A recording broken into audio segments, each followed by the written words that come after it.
Shivam Shivakaram Shantam Shivatmanam Shivottamam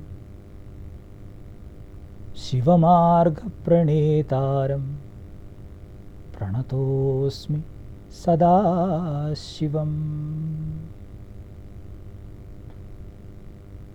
Narayana Akhila Guru Bhagavan Namaste.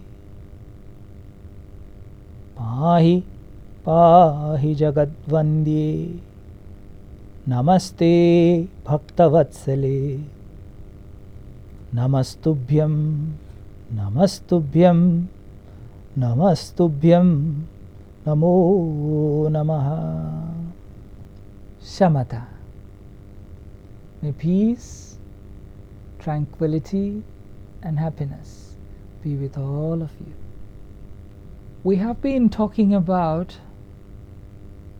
the importance of yoga in our day-to-day lives and what great benefits it can bring to our lives as an individual as well as a social being, and its great benefits which it can have in the society, which means to our nations, to our scientific endeavors.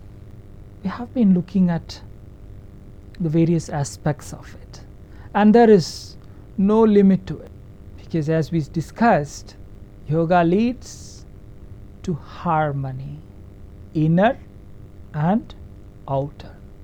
While we were discussing about the niyamas, when we take yoga as a conscious practice in our day-to-day lives, we perform niyamas. Niyama, we saw, are not simply about some rules. They are about a commitment. And in that commitment, we saw that we take conscious decisions to behave in a particular way. Whether it is shaucham or santushti, these are not physical rules. These are transformation to outlook towards life. These are transformatory outlooks. And that brings us to a great topic that the seers of the ancient has very freely handed down to us always, but we seem to have forgotten it. This is called abundance. Abundance means prosperity.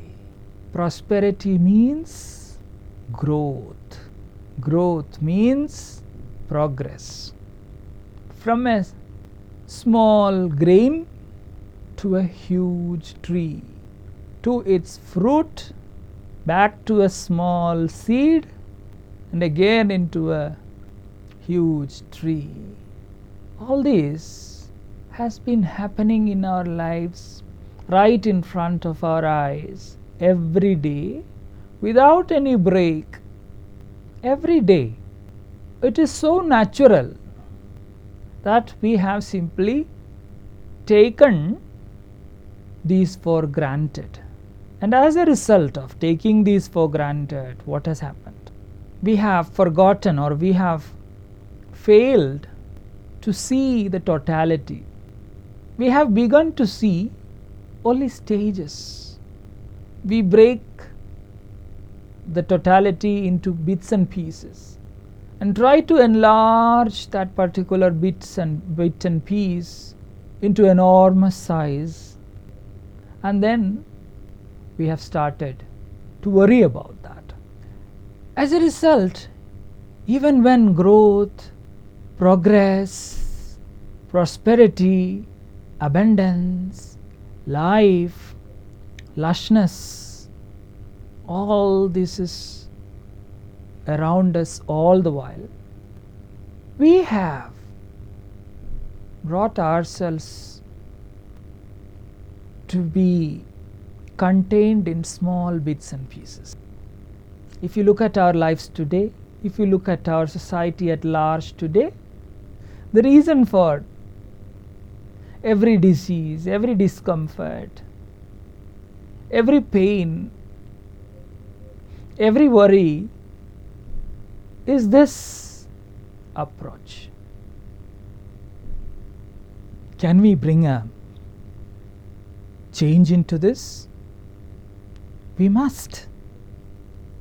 By bringing a change into this way of thinking, this way of outlook, we are not only bringing a great blessing into our personal lives, but to the society at large, to the human race at large, to the entire beings at large, to the entire environment at large.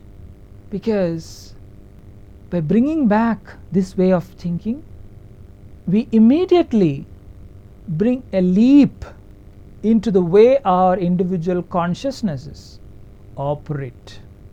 Usually our individual consciousness are limited to the needs and wants of what stimulations your sense organs are bringing to you. So you have thought about it, or you keep thinking about it, you keep worrying about it, you keep working towards it, and you think this is what life is all about, this is what the world is all about. In India, today we have a Prime Minister who was not born to a palace. He is one man about whom we can say who was not born with a silver or a golden spoon. He was born into a very humble family. As a youngster, he had to work hard, even by selling tea on the railway platforms, to support himself and to contribute in certain ways to his family. Now, in a populous country like India, there is no dearth of people who are selling tea. We find them everywhere. But it is not a common sight that one among them is holding the Prime Ministership of the country. How did this happen? What did that young man do differently than the rest of the people? He started to think what he can give than what he can receive.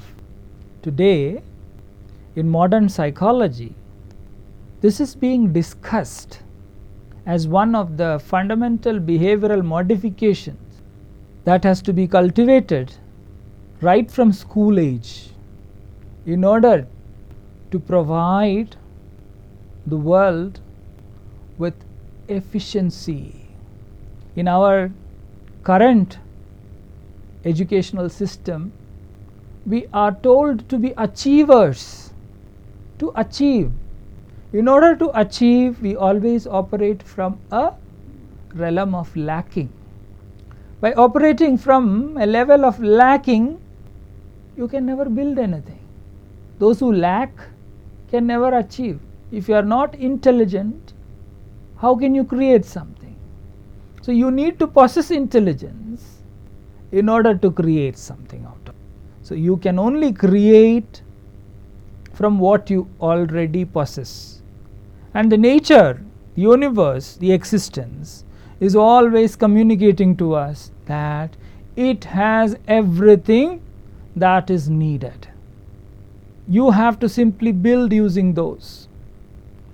While talking about the various aspects of yoga, we discussed this. In the niyamas, in the yamas, in the asanas, at any limb of yoga, we stressed upon the importance of harmony. Harmony cannot exist where things are lacking, but universe is always in harmony. This is the core of the principle of abundance. There is always harmony, not discord or chaos. But do we perceive it that way?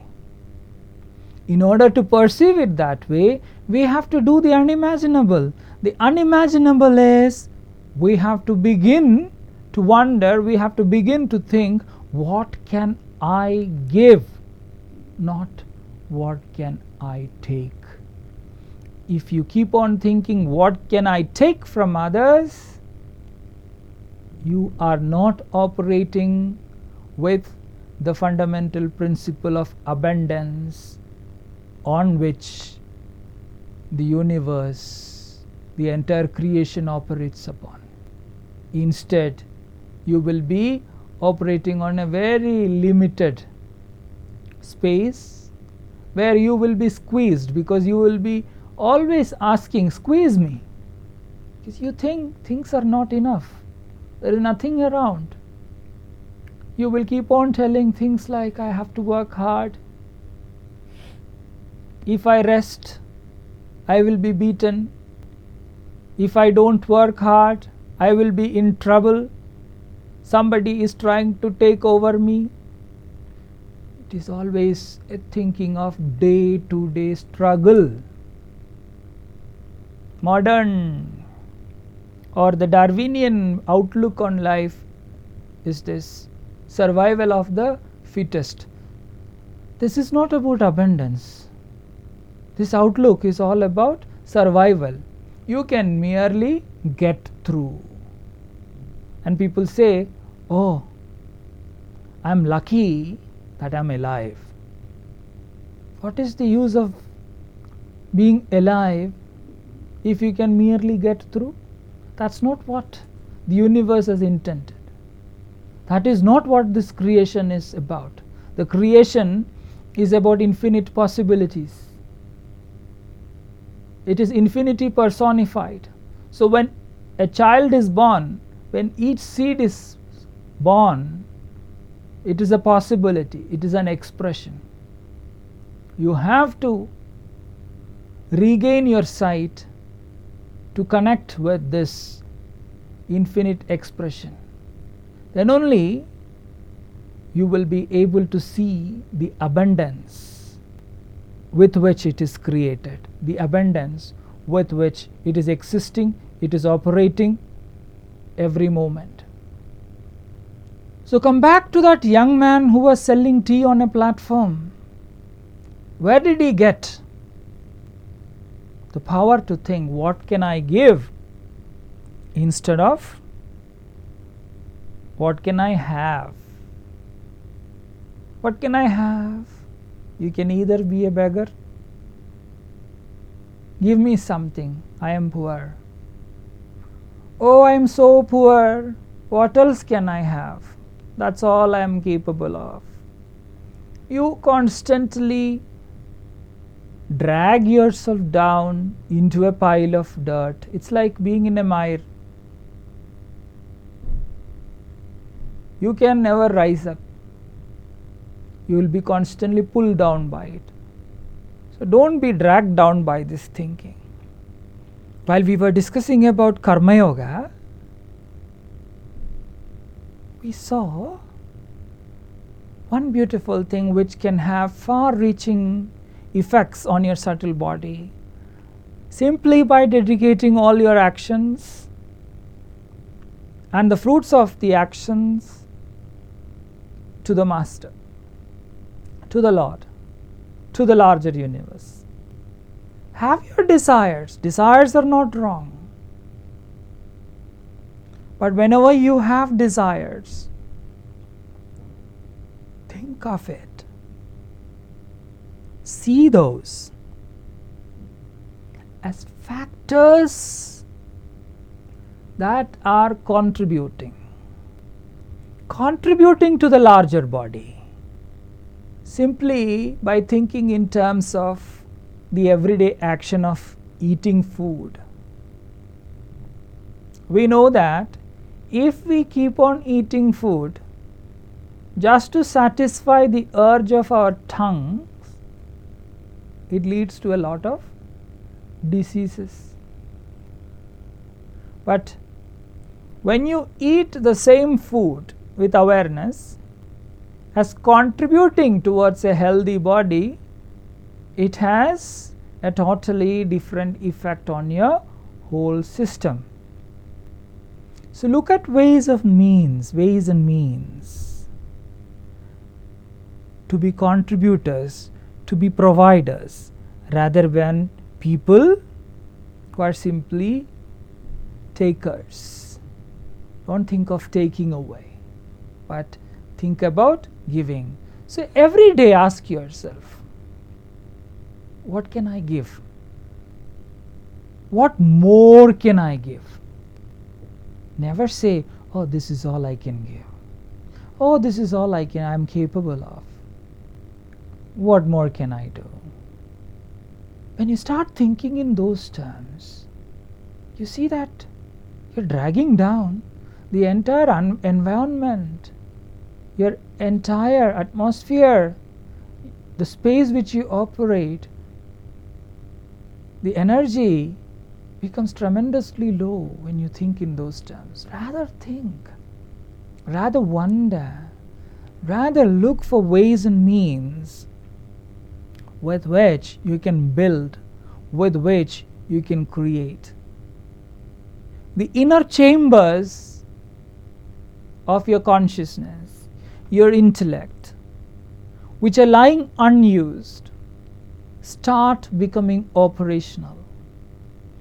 It starts coming up with ways and means with which, on which you can create, you can build. There is no need to worry, because this is the sphere of abundance. Nature did not begin from nothing. Nature is everything. From the point of origin to the point of the end, it has everything. Nothing is lacking. This is the reality in yoga, through yoga, with yoga. These dimensions will open up for you. You will recognize and realize that this is your reality that I am talking about today.